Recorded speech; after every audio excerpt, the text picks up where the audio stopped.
Hello everyone, welcome back to my YouTube channel. तो आज का जो हमारा क्वेश्चन है, आज जो हम क्वेश्चन का आंसर करने वाले हैं, क्वेश्चन हमारा है कि भाषा अधिगम से आप क्या समझते हैं। कक्षा अध्यापन में भाषा के कार्यों की विवेचना करें। ठीक है, तो पहले आपको अधिगम के बारे समझना पड़ेगा कि अधिगम क्या। अधिगम का मतलब क्या होता है? सीखना। ठीक है, तो भाषा सीखने से क्या समझते हैं, मतलब क्वेश्चन ये आपका है कि भाषा अधिगम से आप क्या समझते हैं। कक्षा अध्यापन में भाषा के कार्यों की विवेचना करें। ठीक है, मतलब कि कक्षा में, आप जब कक्षा में, तो भाषा का क्या कार्य होता है, भाषा के थ्रू आप क्या क्या काम करते हैं। ठीक है, उसको यहाँ पे डिटेल्स आपको समझाने बोल रहा है। तो क्वेश्चन क्या है कि भाषा अधिगम से आप क्या समझते हैं तथा कक्षा अध्यापन में भाषा के कार्यों की विवेचना करें। ठीक है, तो चलिए रूपरेखा रेडी करते हैं। तो रूपरेखा अर्थ लिखेंगे हम लोग, फिर परिभाषा लिखेंगे। ठीक है, उसके बाद हम लोग लिखेंगे कक्षा अध्यापन में भाषा के कार्य। अब स्टार्ट करते हैं। जैसे अर्थ अर्थ क्या है, देखो सिंपल से आप अगर समझना चाहो तो भाषा अधिगम क्या है। अगर आप एजुकेशन के फील्ड में देखेंगे या फिर किसी भी फील्ड में देखेंगे, तो सीखना क्या करता है, एक महत्वपूर्ण, मतलब कि इंपॉर्टेंट रोल प्ले करता है। क्योंकि आप बिना किसी चीज़ को सीखे, बिना किसी चीज़ को जाने, आप उस चीज़ का यूज नहीं कर सकते। ठीक है, तो वही चीज़ है, अगर हम भाषा का बात करते हैं, जब तक हम भाषा को सीखेंगे नहीं, जब तक हम भाषा को जानेंगे नहीं, क्या तब तक क्या हम भाषा को अच्छे तरीके से, अच्छे रूप से क्या हम जान पाएंगे? नहीं जान पाएंगे। अच्छे तरीके से यूज कर पाएंगे? नहीं कर पाएंगे। तो वही चीज है कि इससे क्या समझते हैं, भाषा अधिगम से क्या समझते हैं। तो चलो स्टार्ट करते हैं।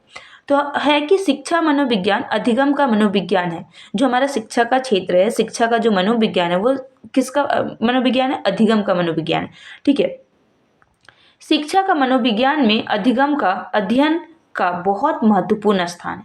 मतलब कि बहुत ही महत्वपूर्ण स्थान है, क्योंकि जब तक आप किसी भी चीज़ को सीखेंगे नहीं, जानेंगे नहीं, तब तक आप उस चीज़ में आगे बढ़ नहीं सकते हैं। ठीक है, अधिगम मनोविज्ञान में अधिगम का विशेष रूप से अध्ययन किया जाता है। अधिगम एक मनोवैज्ञानिक प्रक्रिया, अधिगम क्या है? एक मनोवैज्ञानिक प्रक्रिया है, तथा किसी भी शिक्षा प्रणाली में अधिगम का महत्वपूर्ण स्थान है।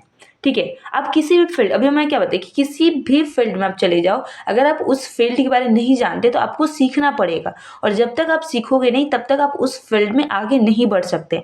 या फिर आपका एजुकेशन फील्ड हो, या फिर आपके बिजनेस के फील्ड में हो, या फिर कोई भी फील्ड हो।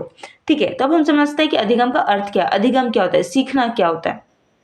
तो देखो, जो अधिगम है ना, वो दो शब्दों से बना है। क्या? अधिगम, अधि प्लस गम, जिसका अर्थ क्या होता है? सीखना। ठीक है, सीखना लर्निंग्स होता है। अर्थात जब कोई व्यक्ति किसी भी विशेष विषय या भाषा के विविध पक्षों के लिए किसी खास पक्ष के बारे में गहनता से ज्ञान प्राप्त करता है। ठीक है, यहाँ पे इस चीज को समझिए, बहुत इंपॉर्टेंट लाइन है कि जब कोई व्यक्ति किसी भी विषय या फिर भाषा के विभिन्न, मतलब कि किसी भी विषय, यहाँ पे ऐसा समझो कि कोई भी सब्जेक्ट या फिर किसी भी फील्ड के बारे, ठीक है, विविध पक्ष, मतलब कि जो उसका, जो उस फील्ड का जो मोस्ट इंपॉर्टेंट थिंग है, जो जानना चाहिए, उसके बारे में गहन अध्ययन करता है।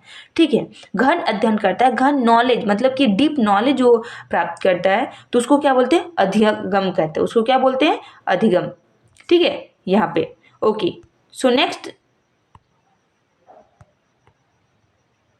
अब नेक्स्ट देखते हैं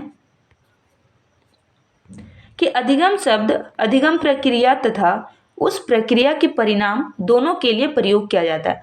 प्रक्रिया के रूप में अधिगम सीखने वाले के अनुभवों, उसकी आंतरिक एवं बाह्य क्रिया तथा उसकी अपनी परिस्थिति के प्रति उसकी प्रतिक्रियाओं का उल्लेख करता है। ठीक है, यहाँ तक आपको समझ में आ गया।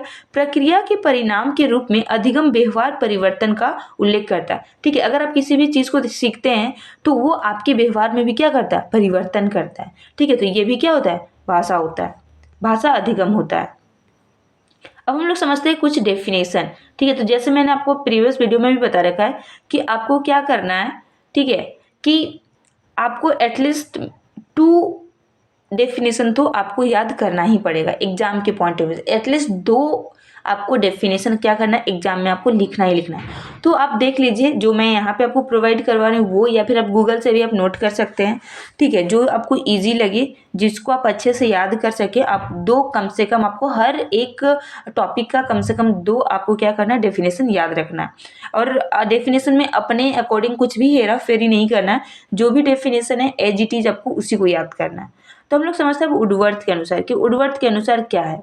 ठीक है, वुडवर्थ के अनुसार समझते हैं कि नवीन ज्ञान एवं अनुक्रियाओं को प्राप्त करने की प्रक्रिया। ठीक है, यहाँ पे क्या बोल रहे हैं वुडवर्थ कि नवीन ज्ञान, जो नया ज्ञान है, एवं अनुक्रियाओं को प्राप्त करने की प्रक्रिया क्या कहलाती है? अधिगम कहलाती है। नवीन ज्ञान एवं अनुक्रियाओं को, ठीक है, प्राप्त करने की जो प्रक्रिया होती है वो क्या कहलाती है? अधिगम कहलाती है। ये किनके अनुसार है? उर्वरक के अनुसार। तो नवीन ज्ञान का यहाँ पे क्या मतलब है? नवीन ज्ञान का मतलब है कि आप नया नया क्या करते हो? नॉलेज गेन करते हो। जिस चीज़ के बारे में आपको जानकारी नहीं होती है वैसी वैसी चीज़ों को बारे में आप क्या करते हैं? जानकारी हासिल करते हैं। और अनुक्रियाओं को प्राप्त करते हैं। अनुक्रिया मतलब क्या? कि किसी भी चीज़ को देख के क्या करना? कॉपी करना, ठीक है, अनुक्रिया करना, नकल करना। तो उस चीज़ को आप क्या करते हैं? नकल करने का इन द सेंस कि जिस चीज़ के बारे में आपको नहीं पता है कि कैसे लिखा जाता है, कैसे पेन पकड़ा जाता है, तो उस चीज़ को आप क्या करें? किसी से देख के सीख रहे हैं, ठीक है, तो उसी को हम क्या बोलेंगे? अनुक्रिया करना। तो अनुक्रिया को प्राप्त करने की प्रक्रिया क्या कहलाती है? अधिगम कहलाती है। किनके अनुसार? उर्वरक के अनुसार, ठीक है। अब नेक्स्ट समझते हैं क्रो एंड क्रो के अनुसार कि क्रो एंड क्रो के अनुसार क्या है? अधिगम आदतों